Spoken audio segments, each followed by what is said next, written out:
காஞ்சிபுரம் அருகே பாத்திரக்கடை உரிமையாளரிடம் அருள்வாக்கு கூறுவது போல் நடித்து 1.5 லட்சம் ரூபாயை போலி சாமியார் சுருட்டிவிட்டு சீடர்களுடன் தப்பியிருக்கிறார். அருள்வாக்கு மோசடி அரங்கேற்றப்பட்டது எப்படி?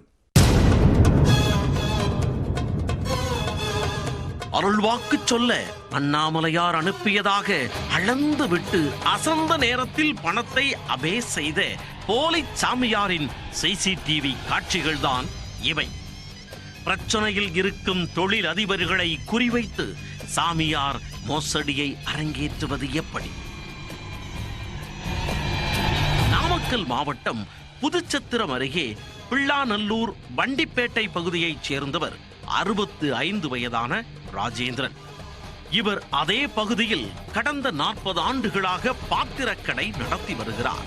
இவரது கடைக்கு முன் கடந்த 19ஆம் தேதி மதியம் சொகுசு கார் ஒன்று வந்து நின்றுள்ளது. அதில் இருந்து சீடர்கள் போன்று 4 பேருடன் இறங்கிய சாமியார் கடைக்குள் சென்றார்.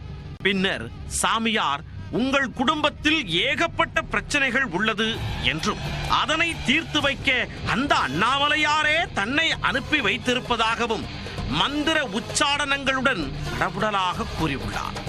மேலும் உங்கள் மகனுக்கு திருமணமாகி 4 வருடமாகியும் குழந்தை இல்லை என்றும் திருவண்ணாமலைக்கு வந்து அன்னதானம் வழங்கினால் அடுத்த ஆண்டே குழந்தை பிறக்கும் என்றும் கூறியுள்ளார்.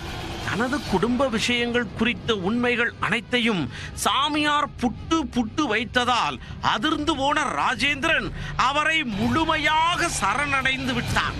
சாமியாரை முழு மரியாதையுடன் தனது வீட்டிற்கு அழைத்து சென்றவர் பூஜைகள் நடத்தி வழிபட்டுள்ளார். அன்னதானம் செய்தால் அனைத்து பிரச்சனைகளுக்கும் தீர்வு கிடைக்கும் என கூறியவர் தனக்கு லட்சங்களில் பணம் வேண்டும் என்பதால் 4 முறை அன்னதானம் செய்யுமாறு வலியுறுத்தி உள்ளார். ஒரு முறை அன்னதானம் செய்வதற்கு 65,000 ரூபாய் செலவாகும் என்று கூறியவர் உடனே 1.5 லட்சம் ரூபாய் பணம் கொடுத்தால் அண்ணாமலையார் ஆணைப்படி வேலையை தொடங்கி விடுவேன் என்று கூறியுள்ளார். மகுடிக்கு மயங்கிய பாம்பாக சாமியாரின் அனைத்து வார்த்தைகளையும் வேத வாக்காக எண்ணிய ராஜேந்திரன் உடனடியாக ஓடி சென்று பீரோவில் இருந்து 1.5 லட்சம் ரூபாய் பணத்தை எடுத்துக் கொடுத்துள்ளார். அதை வாங்கிக் கொண்ட சாமியார் திருவண்ணாமலைக்கு சென்றதும் போன் செய்கிறேன் என கூறிவிட்டு சீடர்களுடன் சிட்டாக காரில் ஏறி பறந்து விட்டார்.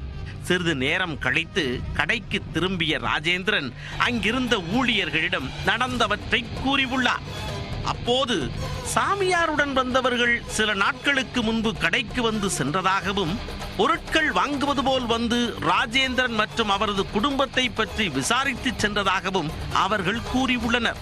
தன்னையும் குடும்பத்தை பற்றியும் ஊழியர்கள் மூலம் நன்றாக தெரிந்து கொண்டு சதுரங்க வேட்டை படத்தில் செட்டியாரை ஏமாற்றியது போல் தன்னையும் ஏமாற்றி பணத்தை சுருட்டி சென்றதை அறிந்த ராஜேந்திரன் அதிர்ச்சி குறித்து புதுச்சத்திரம் காவல் நிலையத்தில் புகார் கொடுக்க விசாரணையில் மோசடியில் ஈடுபட்டவர் போலி சாமியார் என்பது தெரிய வந்தது.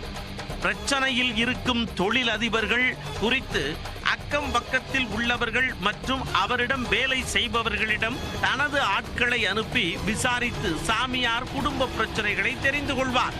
அதன் பிறகு அந்த தொழில் அதிபர்களிடம் நேரடியாக சென்று அவரது குடும்ப பிரச்சனைகளுக்கு அகக்கண்ணால் பார்த்து உணர்ந்து அருள்வாக்கு சொல்வது போல் மிரட்டலுடன் கூறி அவர்கள் அசந்த நேரத்தில் பணத்தை பறிப்பதுதான் சாமியாரின் வழக்கமான பாணி என போலீசார் விசாரணையில் தெரிய வந்தது. இதையடுத்து பாத்திரக்கடையில் உள்ள சிசிடிவி காட்சிகளை கொண்டு போலி சாமியாரை போலீசார் தேடி வருகின்றனர். அடுத்த மோசடியை அரங்கேற்றுவதற்குள் போலி சாமியார் போலீசார் வலையில் சிக்குவாரா? பொறுத்திருந்து பார்ப்போம். அண்ணா பல்கலைக்கழக